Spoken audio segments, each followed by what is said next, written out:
大家好。進入我哋今次5分鐘讀經系列哈巴谷書。我哋第一個部分呢，我哋會一齊去讀一讀哈巴谷書1章1到11節。我哋呢嘗試用2-3分鐘時間，我哋細味一下呢11節經文同我哋講啲乜嘢。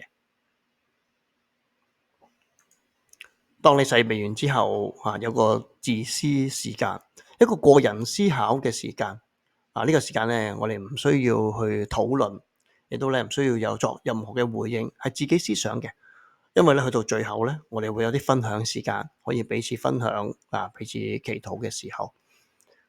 有啲咩值得我哋思考呢？假設當我哋遇到一啲生活上你覺得不公平、你唔滿意嘅事情嘅時候，你會唔會好似哈巴谷先知一樣，向上帝提出疑問、提出質詢呢？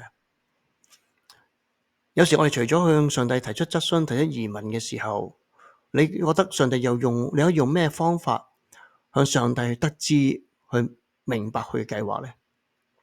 第三就係今次上帝用咗一個即係人難以理解嘅方式去解決哈巴谷先知提出嘅處境。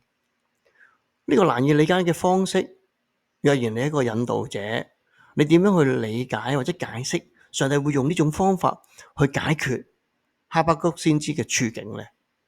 我哋又嘗試用2-3分鐘時間，我有啲思考。我哋正式進入1到11節經文嘅內容。第一節嘅裏邊亦都表明咗哈巴谷先知得到上帝嘅啟示呢個信息。呢個信息話到俾我哋聽，哈巴谷先知同上帝之間嘅對話。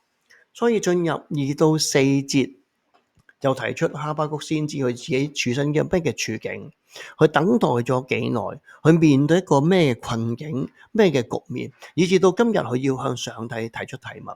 首先就係佢面對咗即係呢啲處境嘅時候，已經問咗好耐，要到幾時呢？究竟上帝要到幾時先有回應俾佢呢？呢個處境係啲乜嘢啊？呢個處境就係佢面對緊呢個邪惡滿盈嘅世界，呢個強暴甚至乎呢一切罪，亦都衍生咗喺當中。所以面對咗呢一切不公義、不公平嘅時候，佢陷入於咁嘅處境當中。甚至乎佢提到連律法公義好似完全一切都置諸不理，冇人去理會，冇人去處理嘅時候，原因惡人將義人都圍困咗。面對呢個處境情況之下，可以話公理何在？公義不得彰顯。面對咁嘅處境，哈巴谷先跌於咁嘅場景嘅裏邊，佢可以點樣呢？上帝又會點樣回應佢呢？所以接住落去5到11節就係上帝對哈巴谷先知嘅一個回應。呢個回應一開始就講叫哈巴谷先知你望清楚，你睇清楚，你要睇住將來會發生啲咩事。呢一切嘅事情呢，會令你想不到，你會唔信，你會甚至乎估唔到會做呢一切嘅事，因為上帝興起咗迦勒底人。迦勒底人係一個咩人呢？迦勒底人其實就係一班我哋話一班兇殘成性嘅人相當之殘暴，亦都佢嘅惡行都係數不勝數，甚至乎對所有嘅處境環境之下，佢用佢自己嘅武力，用自己嘅能力判斷，就作出一個回應。上帝用呢班人甚至乎聖經形容佢如豹如野狼好似鷹一樣好似獸一樣去聚集一齊。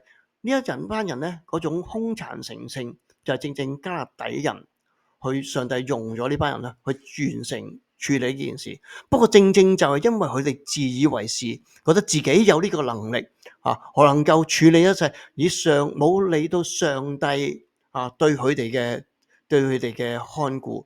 所以去到最後11節嘅時候，你睇得到，那時他如風猛烈掃過，他背叛顯為有罪，他以自己的力量為神明。